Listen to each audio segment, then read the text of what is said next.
U.S. President Donald Trump revealed details of a daring top-secret mission into northern Syria by Israel's Mossad spy agency and elite Sayeret Matkal commando unit in a May meeting with Russian officials, sticking a dagger into the robust Israeli-American intelligence sharing apparatus, according to a report Thursday. The account, published in Vanity Fair based on information from unnamed sources the magazine described as experts on Israeli intelligence operations, sheds new light on both the highly sensitive covert operation deep in the heart of Syria and the damage done to the security relationship between the allies after the president revealed the secret information while apparently bragging about the quality of his intelligence reports. Get the Times of Israel's daily edition by email and never miss our top stories. Free sign up. A number of details about the operation, which involved an Israeli intelligence source that uncovered an Islamic State plot to use laptops to bomb planes, have already been reported on.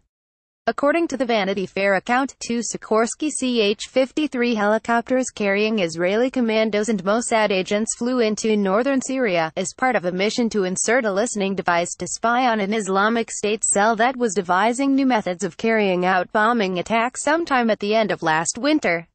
The troops and spies were dropped off and transferred to jeeps, in which they drove to their target, where the commandos patrolled while the Mossad agents planted the device. The commandos and agents then raced back to the helicopters and returned to Israel undetected, the report said.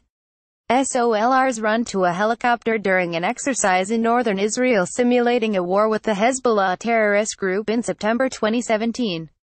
Israel Defense Forces. Several days later, signal intelligence troops from Israel's Unit 8200 were reportedly able to listen in on an Islamic State SOLR explaining how to make and use the laptop bombs, apparently devised by Saudi explosives mastermind Ibrahim al-Asiri.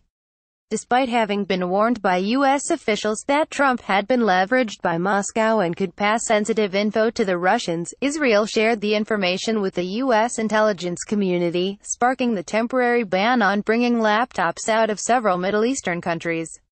The report did not name the location or exact date of the operation, but Trump, in recounting details of it to Russian Foreign Minister Sergei Lavrov and Sergei Kislyak, then Russia's ambassador to the U.S., during an Oval Office meeting on May 10, did reveal the location, potentially endangering assets Israel had on the ground. Just as worrisome for Israel, though, was the idea that the Russians could pass the information on to their Iranian or Syrian allies. The Israeli government has not officially confirmed that it is the source of the reportedly leaked intelligence, yet Trump's indiscretion sparked anger in the Israeli intelligence community, prompting calls by some for a scaling back of intelligence sharing with the U.S. Illustrative undated image posted on a militant website on January 14, 2014, shows Islamic State fighters marching in Raqqa, Syria. AP file. Trump betrayed us, the magazine quoted a senior Israeli military official as saying. And if we can't trust him, then we're going to have to do what is necessary on our own if our back is up against the wall with Iran. Former heads of the Mossad have also publicly railed against the U.S. president and implied that officials today should be far more guarded about the types of intelligence they pass along to their American counterparts. If tomorrow I were asked to pass information to the CIA, I would do everything I could to not pass it to them. Or I would first protect myself and only then give it, and what I'd give would be totally neutered, Shabtai Shavit, who led the Mossad in the 1990s, said in a phone interview with the Times of Israel in May.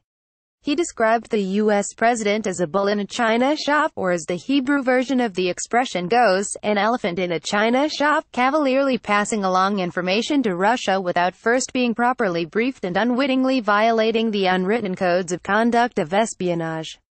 Earlier reports said an Israeli intelligence asset embedded in the terrorist group had provided the tip-off that eventually led to the laptop ban, and that Trump's information sharing possibly put that asset's life in danger.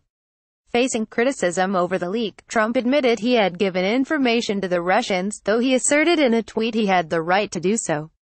At the time, the source of the confidential material hadn't yet been confirmed, but while media reports pointed first at Jordan, speculation quickly turned to Israel as being the original provider. The U.S. president then seemed to inadvertently confirm that Israeli operatives were the source of the intelligence in and of the KF, remarked to journalists during his visit to Israel at the end of May as he headed into a meeting with Prime Minister Benjamin Netanyahu. Trump said he had never mentioned the word Israel in his conversation with the Russian Foreign Minister. Judah Ari Gross contributed to this report.